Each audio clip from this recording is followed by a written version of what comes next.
Kembali di Kompas Siang, Saudara. Majelis Hakim Pengadilan Tipikor hari ini menjadwalkan pembacaan putusan atau vonis bagi terdakwa sekaligus Gubernur nonaktif Papua Lukas NMB.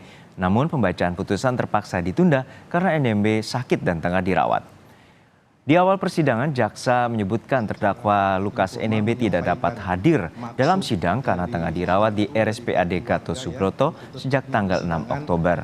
Di sisi lain, hakim juga menerima surat terkait kondisi NMB. Sidang akhirnya hanya membacakan surat putusan pembantaran Lukas NMB, sementara sidang pembacaan putusan akan dibacakan pada 19 Oktober mendatang. Jadi, kalau kita konsisten. Satu, mengabulkan permohonan dari penuntut umum pada Komisi Pemberantasan Korupsi.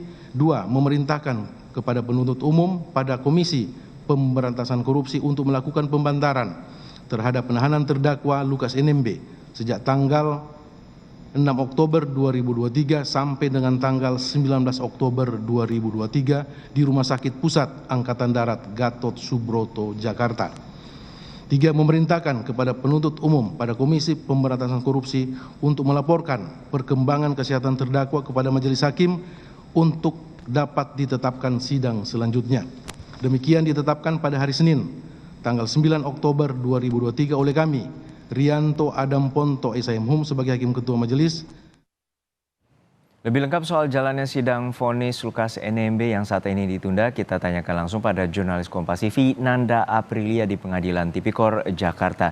Nanda, sidang putusan NMB hari ini ditunda karena terdakwa Lukas NMB tengah mengalami sakit. Lalu seperti apa informasi yang Anda himpun dan apa penyakit yang tengah diderita oleh Lukas NMB?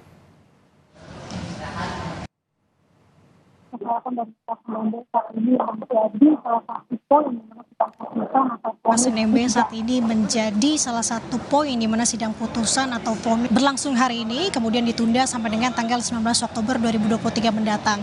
Terkait informasi yang kami dapat dari tim kuasa hukum terdakwa, salah satunya disampaikan oleh Petrus Balapationa bahwa kondisi kliennya hingga per pagi hari ini memang kondisinya kian menurun sejak dirawat pada tanggal 6 Oktober 2023 mendatang. Terkait dengan kondisi Lukas NMB yang harus dilarikan ke rumah sakit RSPAD Gatot Subroto sejak 6 Oktober ini, disebutkan oleh kuasa hukum bahwa Lukas NMB ini terjatuh di kamar mandi rutan KPK atau tempat ia ditahan.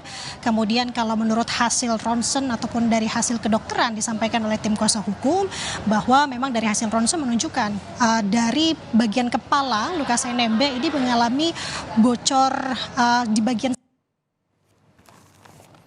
rongga kepala. Ini disebabkan atau diakibatkan membutuhkan penanganan lebih khusus dari tim kedokteran. Jadi itu tadi yang disampaikan juga di muka persidangan terkait dengan bagaimana kondisi dari Lukas NMB ini sendiri. Maka dilakukan pembantaran sejak terhitung tanggal 6 Oktober sampai dengan 19 Oktober 2023 mendatang. Dan kalau kita melihat tadi disampaikan oleh Hakim Ketua Rianto Adam Ponto menjelaskan bahwa tadi hanya pembacaan putusan pembantaran saja terkait dengan Lukas NMB ini memperhatikan dua aspek. Salah satunya adalah aspek kemanusiaan, kemudian juga melihat kesehatan dari terdakwa Lukas NMB menunggu sampai dengan pulih nanti. Jadi menurut hasil lab dan radiologi untuk sementara dijadwalkan sidang kembali dimulai sejak atau pada tanggal 19 Oktober 2023 mendatang nanti. Tapi yang menjadi perhatian di sini Juno bahwa sidang sebenarnya bisa saja lebih cepat untuk dimulai kembali apabila kondisi dari Lukas NMB ini sudah dirasa pulih dan juga bisa hadir di muka persidangan untuk mendengarkan sidang putusan. Terkait dengan tidak hadirnya Lukas NMB karena sakit ini juga menjadi perhatian karena kalau berdasarkan pasal 1 KUHP menyebutkan bahwa ini harus dihadirkan di muka sidang dan mendengarkan langsung putusan atau vonis yang dibacakan oleh majelis hakim. Setidaknya tadi yang disampaikan oleh Hakim Ketua. Kemudian kalau kita bisa menggambarkan di sidang putusan hari ini, tadi memang kondisinya ramai sekali dari hari-hari sebelumnya, di sidang-sidang sebelumnya, bahwa di sidang putusan ini para pendukung pun datang. Tadi disebut adalah pendukung ini merupakan keluarga, itu yang disampaikan oleh Petrus Balapationa. Kemudian tidak ada keluarga inti, istri maupun anak. Tapi tadi selama persidangan berlangsung, adik dari Lukas NMB ini sempat mengajukan interupsi yang dimana menyebutkan permintaan dari keluarga bahwa putusan ini lebih baik dilakukan lebih cepat, bahkan mendukung untuk dilakukan hari ini. Karena demikian tadi yang menjadi pembentrokannya adalah terkait dengan pasal yang dimana pasal ini mengatur bahwa kalau untuk sidang putusan ataupun vonis harus dihadirkan terdakwa. Mengingat untuk sisi kemanusiaan saat ini juga Lukas NMB masih belum bisa dibawa ataupun dihadirkan di muka sidang untuk mendengarkan putusan, Juno.